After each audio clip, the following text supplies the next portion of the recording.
Hello বন্ধুরা, এই যে আপনাদের সামনে নিয়ে এসেছি আজকে জিলিপি মিষ্টি একটু বানিয়েছি।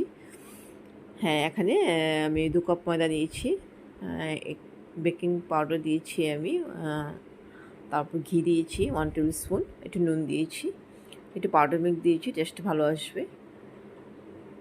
এই যে ব্যাটারটা রেডি হয়ে গেছে। হ্যাঁ, আমি 3 ঘন্টার জন্য রেখে দিয়েছি। আর যদি বেশি সময় লাগে তাও রাখতে পারবেন। এখানে চিনির শিরা বানাচ্ছি। হ্যাঁ, এলাচি দিয়েছি আমি, একটু ফুড কালার দিয়েছি।